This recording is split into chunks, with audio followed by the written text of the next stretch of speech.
2021, I looked in the mirror and I noticed how small I was. How small I was compared to every influencer I saw online. I did not like how I looked. I was skinny, but on top of that, I had no confidence. So I decided at that point that I needed to grow. And so I tried everything. I tried Ronnie Coleman's back day. I tried Arnold's chest day, and I tried just random online workouts I found, trying to see if I tried workouts of big bodybuilders, maybe I would grow and become a big bodybuilder myself. But what I quickly realized was that did not work. I would train for 2 weeks, get sore, quit, and then try again. This repeated over and over again until I finally made the choice to not stay skinny forever. The first year of my transformation process was rough. I made plenty of mistakes, and I made a lot of things I probably would regret now, but it was part of the learning process, and so honestly I can't really hate myself for it. But at the end of the day, I kept on showing up, which is what actually mattered. And the first principle that I learned was progressive overload. This was a game changer to me because originally the way I was training was using the same weight every single set, every single rep. And what I would do is also include my warm-up workout as like the actual sets. So for instance, I'm benching, I hit like 135 for maybe 10 reps, then I hit 175, and then my first working set would be 225. Those two sets, the 135 and 185, I included that into the sets, so when I had a program of hitting 4 sets of my weight, I was only hitting realistically 2 working sets.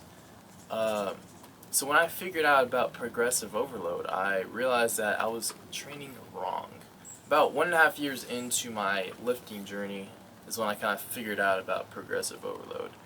And I was stuck at around 170 pounds. I was eating the same, training the same, and nothing changed. And this made me frustrated because obviously, like, I'm training hard, I'm eating what I would think is enough food to grow, but I'm seeing no results. The scale's not moving, I'm not getting bigger, I'm not getting smaller, I'm just plateaued. So that's when I figured out about progressive overload. The muscles only will grow when they're stimulated with a new sense of pressure. If you think about it, you're not going to build more muscle if you're not lifting heavier weights. And the same goes for your nutrition actually, which is something I figured out later down the line. If you are eating the same amount of calories, you're not going to be able to consistently keep on growing because your maintenance level calories is going to also grow as you gain weight. The same thing goes when you're cutting. So what I quickly changed was I downloaded a app on my phone, the Strong app, and I started tracking my workouts. So what changed was I started tracking my workouts. I would just at first memorize my workouts. I'd be like, okay, for Monday I hit chest and I worked on flat bench for 3 reps of 225. And then the next bench day I would go, alright, let's try to hit 4. And that's kind of how I was doing it originally. But 6 months in, I figured out there was an app we can download. It's called the Strong app. So I use the Strong app to enter in all my workout data. It's basically, essentially like old school bodybuilders, how they would like track their workouts in a notebook. Yeah, it's basically like that, but on your phone, and it's so much easier. So that's what I did. I tracked every single set, every rep, the weight, and my goals. And my goal was to break a PR every single week. It may seem like a crazy thing to do, but honestly, it's pretty simple. All you do is either increase a rep or increase the weight every week. Doing so allowed me to grow substantially faster. So what I would do is just log my workouts immediately after every set and then check what I did the last week to see if I was progressing or not. And if I wasn't, then there was something wrong with either my nutrition, sleep, or I was just not in the zone, so I had to fix that. Using this progressive overload system, I was able to bulk up from 170 to 200 pounds in another year. Principle 2, eating for growth. So I briefly explained that progressive overload doesn't just apply to muscle growth or muscle exercises, it also applies to food. When I first started my journey, I was eating around 1,800 calories a day, and obviously, as you could tell, I wasn't really growing.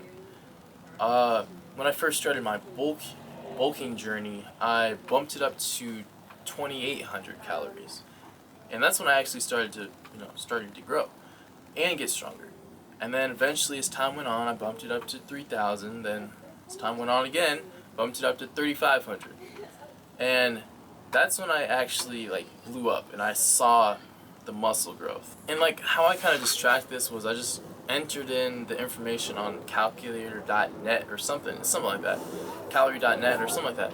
There's a website you can just track it on. But if you really want to just do it a simple way, I think you could multiply your body weight by 16 to 18 times your body weight. Then you could just add 200 calories approximately to that weight or to that calorie goal if you're not gaining at least half a pound a week. Originally, I wasn't eating protein, so when I started my bulk, I upped my protein, so I was having at least 0.8 grams of protein per body weight. So it was around 0.8 to 1 gram per pound of body weight.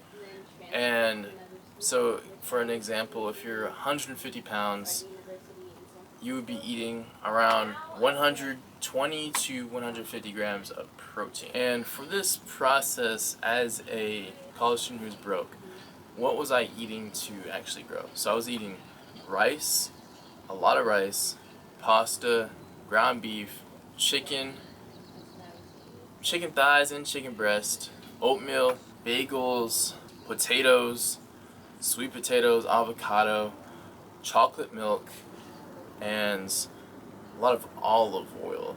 Just drizzling olive oil on pretty much everything. Was it the best? Maybe not. But I tried to limit my food consumption to mainly whole foods so that I was at least staying healthy throughout this process, because I really disagree with the fact of dirty bulking, using dirty foods when necessary. Obviously, if you can't get in your food when it comes to just clean whole foods, then go for it, because I prefer to be big than skinny. But if I can get all my food in as whole foods, then that's what I was going to do. And the biggest thing for tracking my food was actually tracking it, because just thinking I was eating a lot wasn't actually making me grow. So what I did was I downloaded MyFitnessPal at first to just see what I was working with, see how many calories I was actually eating. And I kind of put together that as a structure, because eventually I noticed I was eating the same things every single day, so there was no point in actually tracking it. What I was doing was I just tracked it for about 3 weeks or so, and then after that I kind of just eyeballed it. But what you need to do is make sure you're staying consistent with that exact amount of food. If you switch up, then that's when you want to track again. Principle 3. This is the structured program. So the key to growth is consistency.